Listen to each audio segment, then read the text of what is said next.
नमस्कार दोस्तों, मैं Madan Singh, rank at 23 Indian civil account service batch 2017 आपके साथ इंडियन सिविल अकाउंट सर्विस के बारे में कुछ जानकारियां साझा करना चाहता हूं। जैसा कि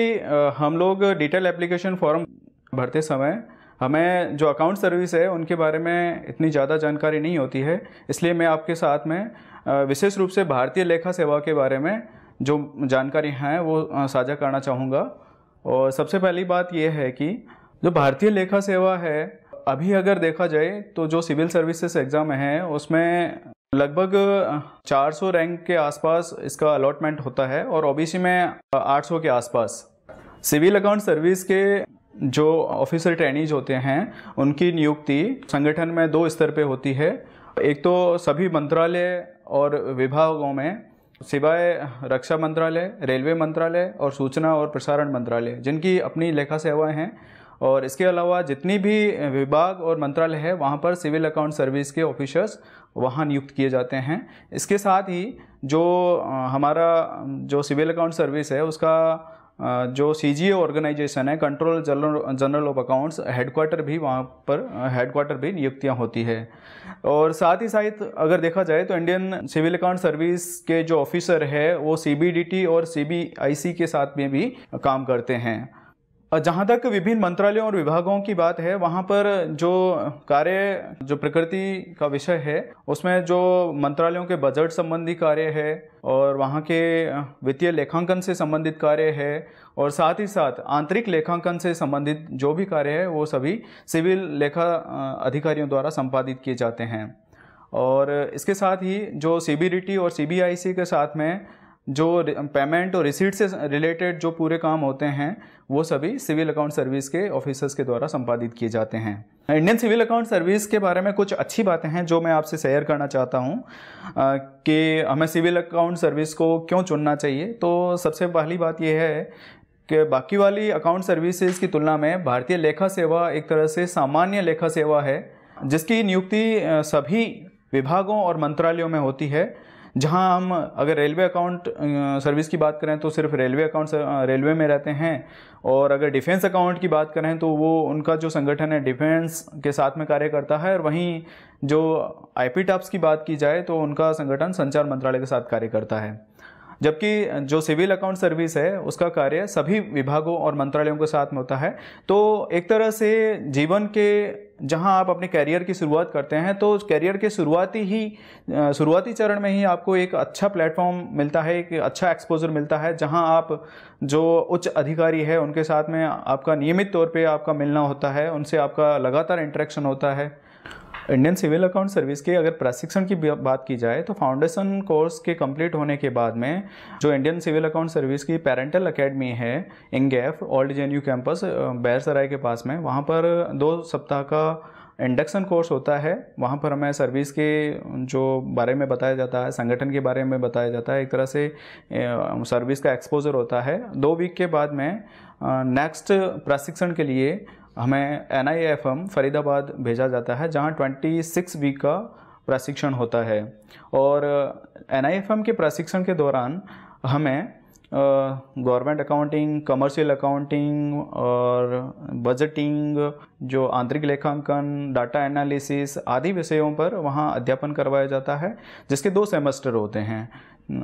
3 महीने का एक सेमेस्टर होता है, 3 महीने का दूसरा सेमेस्टर होता है। और इसी दौरान जो NIFM में प्रशिक्षण होता है उसके साथ में हमारी जो सिस्टर सर्विसेज है, जैसे Indian defence account service, Indian postal and telecommunication account service, Indian railway account service, वो भी हमारे साथ में प्रशिक्षण लेती है। और NIFM के प्रशिक्षण के दौरान ही NIFM के द्वारा सर्वप्रथम हमें नेशनल ऑडिट एंड अकाउंट की जो एकेडमी शिमला में है वहाँ पर प्रशिक्षण के लिए भेजा जाता है, जो 1 सप्ताह का होता है। और साथ ही साथ 1 सप्ताह का रिजर्व बैंक ऑफ इंडिया का जो अटैचमेंट होता है वो चेन्नई में होता है, वहाँ पर भेजा जाता है। और साथ ही साथ 2 वीक का जो हमारा अंतर्राष्ट्रीय अटैचमेंट होता है, वहाँ पर अभी हमें जो टोरंटो कनाडा भेजा गया था, वहाँ पर हम जो अत्याधुनिक जो भी नए नए प्रयोग हो रहे हैं, जो नए नए इनिशिएटिव हो रहे हैं, उसके बारे में हमें जानकारी मिलती है। विशेषकर डाटा एनालिटिक्स, मशीन लर्निंग और जो फिनटेक है इससे संबंधित जानकारी मिलती है। और वहाँ से वापस आने के बाद में हमारा जो BPST का अटैचमेंट होता है, साथ ही साथ प्रेसिडेंट विजिट भी होती है।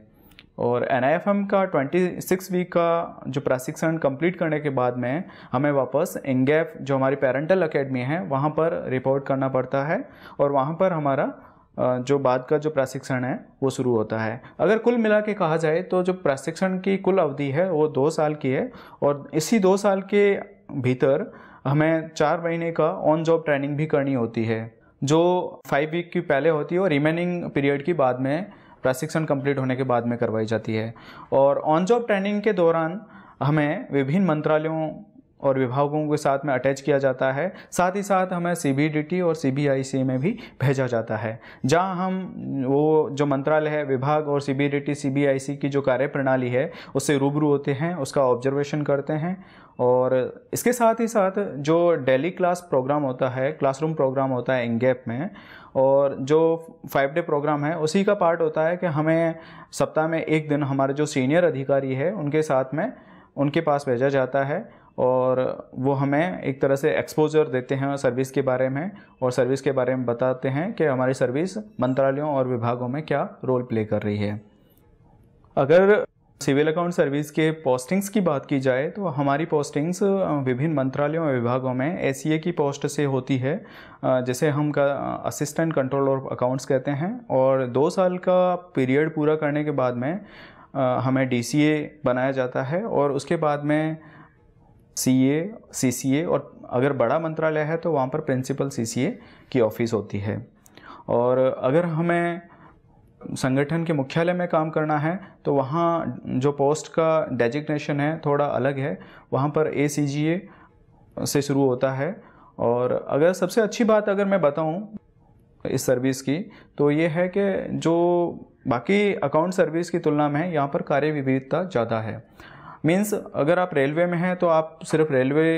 से संबंधित काम करते हैं, अगर आप डिफेंस से हैं, डिफेंस अकाउंट से हैं तो आप डिफेंस अकाउंट से रिलेटेड काम करते हैं। जबकि जो सिविल अकाउंट सर्विस है उसके साथ ये एडवांटेज है कि आपको सभी विभागों, सभी मंत्रालयों के साथ में आपका इंटरेक्शन रहता है, आपको सभी मंत्रालयों के साथ काम करने का अवसर मिलता है। अगर सिविल अकाउंट सर्विस के डिफ़िकल्टीज़ के बारे में बात करी जाए तो सबसे पहली डिफ़िकल्टी जो मुझे महसूस हो रही है वह यह है कि दिल्ली में शुरुआती दिनों में सरकारी घर मिलने में थोड़ी परेशानी होती है, लेकिन साथ ही साथ हमारे पास यह भी अवसर होता है कि हमारे को अच्छा HRA मिलता है, उसके बनिस्पत हम दिल्ली में किसी भी अच्छी लोकेशन पे घर ले सकते हैं जहाँ से हमारा ऑफिस आना जाना रहता है। और विशेषकर अगर बताना चाहूँगा तो हमारे जो ऑफिसेज होते हैं और वो भी मंत्रालयों और विभागों में हैं वो दिल्ली की अच्छी लोकेशंस पे हैं, वहाँ से हमारी अच्छी कनेक्टिविटी है। अगर निष्कर्ष के तौर पे अगर कुछ बात बताना चाहूँ तो जो सिविल अकाउंट सर्विस है ये आपको जीवन में आगे बढ़ने के बहुत बेहतर अवसर प्रदान करती है। साथ ही साथ मैं ये भी बताना चाहूँगा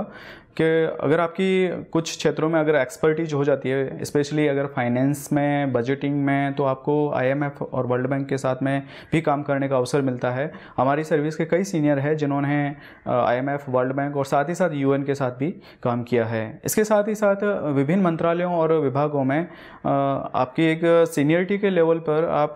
वित्तीय सलाहकार भी बनते हैं, जो बहुत ही अच्छा एक्सपोजर है, और वो ये सर्विस आपको वहाँ तक ले जाती है। धन्यवाद दोस्तों, best of luck, thank you.